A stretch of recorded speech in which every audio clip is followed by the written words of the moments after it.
Have you ever thought about what it might mean or look like to be set apart for something specific or particular in life?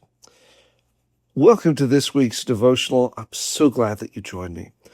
So often as we look at life, we don't want to look at this as something as like a pre-programmed, predestined. If you are not doing this, you're not doing what's right. That's not what we want to talk about. We don't want to think. We don't want to see. We don't want to hear. But what if it is that we have a set area that we're actually asked to go into? Not saying that we're predestined to it, or that if we don't do this, that all of the universe is going to be turning against us. No, that's not even what we're getting at.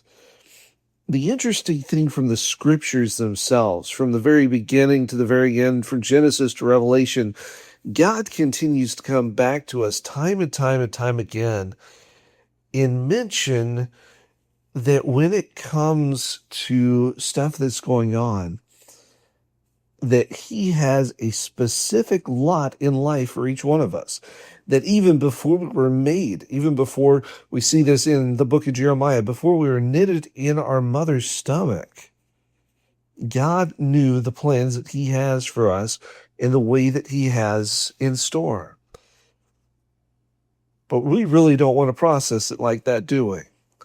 Or maybe this is something that we need to take a relook, a rework around to actually do what needs to be done. Now, when it comes to God, because God is who he is, and this is where we get the whole concept of predestination, which, to be honest with you, is something that is taken too many ways to Tuesday and is so misunderstood. From the Bible and from even Calvin himself, the whole concept of predestination is simply this. Because God is who he is, because he knows everything, he knows what's going on, he's walked the timeline more than we can ever know. He knows what's going to happen. He knows what we're going to do, but he still allows us to do this. Now, I don't know about you, in my brain, that really blows it up right now.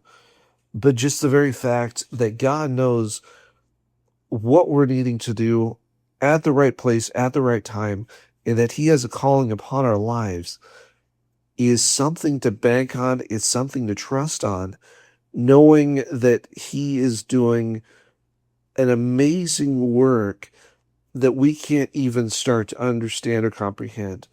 And to be honest with you, and I know there's going to be people listening to this both now and in the future that are going to go, well, but God didn't really understand my situation because of this, and this, because of religion, because of politics, because of this. God knows what we're going through. It's as simple as that. Our question is, are we really trusting him with what needs to be done? Are we going to the extreme and just not trusting at all? Or are we actually taking the time to trust? Even with talking about that actually brings us directly into our devotional verse for this week, which comes from Jeremiah chapter 1 and verse 5. And it says this: "Before I formed you in the womb, I knew you. And before you were born, I consecrated you. I have appointed you a prophet to the nations." Unlike Jeremiah, not all of us are called to do that. We are each called and each given certain gifts and certain aspects in which those gifts are to be used. What exactly do we need to be doing? How are we using those? This is something we need to be having that constant conversation with God, asking him what needs to be done, what needs to be said, how things need to be processed, so that we're able to actually do what needs to be done, point by point, need by need, and basis by basis. Thank you again for joining me. I look forward to seeing you next time as we continue to study God's Word together. God bless.